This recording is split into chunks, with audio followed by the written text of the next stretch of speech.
Hey everyone, my name is Abigail B. Welcome back to my channel. If you are new here, where have you been? And I must ask myself as well, because sometimes I have these little mini breaks. Where have I been? I have been extremely busy, and also my energy has been low. I just haven't had the time or the thought process or even the umph, so to say, to sit down and talk enthusiastically about all things we love about interior design. So I didn't think it was fair for me to push myself to come in here and really convey that message that I am just not feeling it. I just don't want my videos have to be quality rather than quantity. So I took a break. Anyway, enough of that. Here today, we're talking about something that I am transitioning in, and I'm really trying to redefine the concept of this. Now, I've always talked about, attaining luxury on a budget.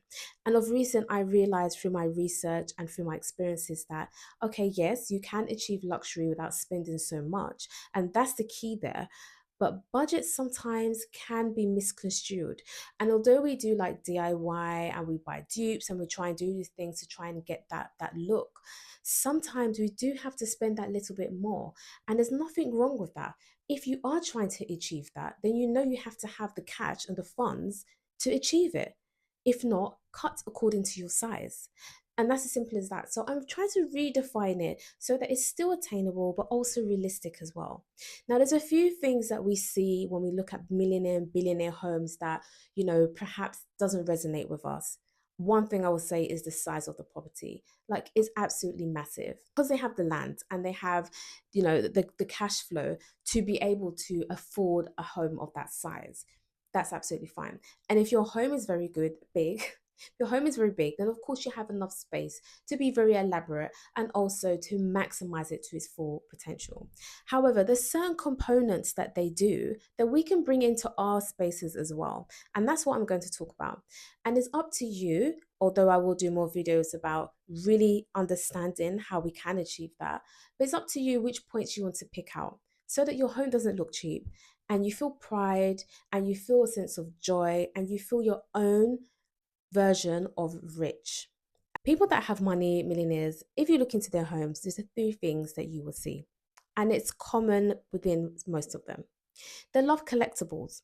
They love collecting items that are quite ancient, are quite old. And it's not about how they're presented, it's about the history that's behind them. And the history brings value to it. It's one of a kind, it doesn't happen again.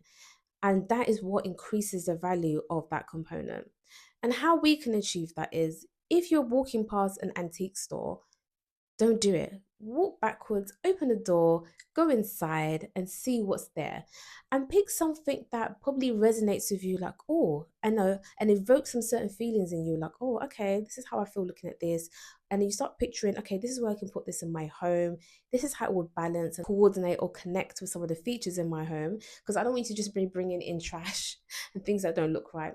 But I'm just saying, like, some of these things are very quite Asian and very historic, are just also very architectural, and they don't do it again, and it's beautiful to look like, and they hold these things and they bring value to it. You can even do your own by putting it on a pedestal, put it on the shelf in display, but bringing attention to it, raising it up, elevating it as well, to really show like, this holds value, this is special, this was imported all the way from Rome, and was made by this famous artist that, I don't know, you can make it up, but it's what it brings to the space. And you see that they do that quite a lot. It also can be very expensive. And it's those ones that you want to pick because in like 5-10 years time, you could be holding an antique masterpiece. So yeah, think about that. Another thing that rich people have in their homes are everything is elaborate and big, obviously because they have the space. Even if your space is not as big as these homes, you can also bring something of a bigger scale to really allow the eye to think that the space is bigger and that the item that you have holds value as well. An easy way to do that is by artwork, mirrors, furniture pieces, sculptures. Just bring it in there. Don't worry about the size. Like, when something is bigger, obviously it's expensive than something that is smaller to certain degrees and certain scales and levels there. So this is what you want to bring in there, just to kind of show like, oh yeah, this is it. You're bringing attention to whether that item is. Don't be scared and go for things that are miniature. So I definitely will say that's another thing that they do that we can also resonate as well. Another thing about trying to bring richness into your home is about colors and depth. Now we all go through the beige and the warm whites, and I definitely would advocate for that. But in some spaces, if you can, bring some depth to it as well. Bring something that looks very regal and opulent, and don't be scared about it. Like push your boundaries a little bit. Do some color drenching, walls, ceilings, floors. Just have maybe one room in your house that you can be very experimental with. And this is what they do. Like every single room is not the same. Okay, there may be some few examples, and I'm not generalizing, but majority of them do that because some of them like to give this kind of art gallery feel, and a lot of the interior designers really do encourage that in these millionaire homes. You're going into each room and you're gaining different experiences in there. And this is what we can do as well in our home. Like, try not to have the same paint color running through your home, and the flooring, perhaps to some degree, if your house is a bit smaller, I would say stick to it, but you can bring some variation with your rugs, bring some variation with some of the materials and textures that you have in that space to bring some contrast, but it's still harmonious with it. Harmonious? Still brings some harmony with it as well in the space. Another thing that really would add some rich value to your home is certain materials and components that your home cannot go without. Marble. And I'm not talking about that type of marble. I'm talking about marble that has so much depth, and the veining in there has so much complexity to it that that because we know of natural materials, they don't all look the same, but you source particular ones that looks very rich and regal to it and very opulent, all these words, because it's very intricate, and the more intricate it is, the more special it is, and the more unique it is as well. So marble definitely gives that kind of variation. That you can have marble in various different sizes and quantities. You can have a marble table, you can have a marble scones, you can have a marble on your frame, in your bathroom as tiling, on your flooring. But considering having some of those natural materials really does elevate the space even further than going with things that are more artificial or coated. So, yeah, definitely have that in your home. Another thing that rich people do in their home is they are not scared of lighting. Now, of course, it depends on your design style, but I would say to the most point, even if your style is contemporary or it's country or it's mid-century modern, lighting should not be spared. You have the space for it, and we need to illuminize the room and really show off what we're giving here. So I've spoken about in other videos, but we want to consider the layer of lighting. You want to have your ceiling, your wall, and even under lighting as well. Do not be afraid of it. Just having one singular lighting just doesn't look good. It looks cheap. It just looks like that's all we can afford. Have more. If you don't want to mess up your walls and you've already done space, because I was even thinking of it in one of my rooms about wiring some lighting, there's always option these days to go with some LED lighting that are rechargeable. But again, be very careful with that as well, the material that's used there, because some of them do look quite cheap.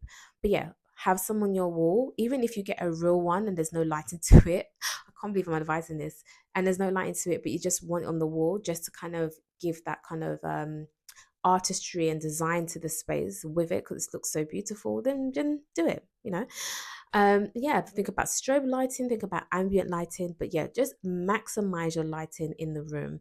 If you want to do some profiling ceiling as well, that would also be very lovely, as long as it's looking very illuminized in various parts and there's no spaces of darkness or unlit that allows it to devalue the space, and collectively can devalue the whole space if one part of your room is not correctly lit.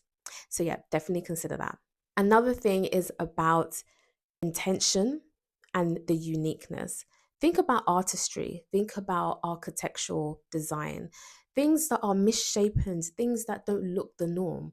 Because things that look the norm are not maybe, they are actually produced in the highest quantity so that a lot of people can get it because it's standardized. We don't want standardized. We want things that are brings visual interest, things that look so different that no one else has, just you, just yourself. You're the signature of that look. That's what we're going for here. And it's intentional because it invites whatever you have into the space really well. So if it's like a statement chair, it doesn't have to be round curves, like just because. You don't even have to sit on it. It doesn't even have to be for sitting or lounging in. It can just be a statement in itself and fit the purpose of being a statement chair in this space, if you know what I'm saying. But think about the curves it has to it, how it's lifted up from the ground. What type of leg does it have? What is the color of it? I'm really into, and I don't know if I'll do it, but I do appreciate this blushed pink at the moment. And when you have it in your room with other various colors, I just think it looks so beautiful and just so yummy. And it really brings that balance of softness as well as it having its shape and form to that statement chair. So do that. Push boundaries, have things different, have a different color that probably no one has thought about. And if you're scared of color, you can bring it in a very minute sense, perhaps having it as a soft furnishing or your rug or something like that. You don't have to go over the top with it, but just bringing something that's very different. Even I've seen, like, for example, some artwork that some rich people have, and you look at it and you're thinking, I'm sure I can do that. It might even be like one little dot or something just like, dashed on, but it's the meaning behind it we cannot really appreciate, but it's the creativity that comes within to create that masterpiece, if you get what I'm saying. So yeah, artistry, architectural, marry those two things together and bring in something that resonates with that. And that is a key feature to really elevating that space and making it look rich. Now, I would love to talk about this so much more, and I really am going to do a part two. And if you've enjoyed this and you want to bring some of these key features into your home, comment below, let me know if you've done so already, or if there's something else that you would like to touch on and you'd like me to touch on. Again, comment below and let's have a discussion about it. But the takeaway message that I want you to get here is that wealth doesn't always buy style, and being rich doesn't always convey luxury.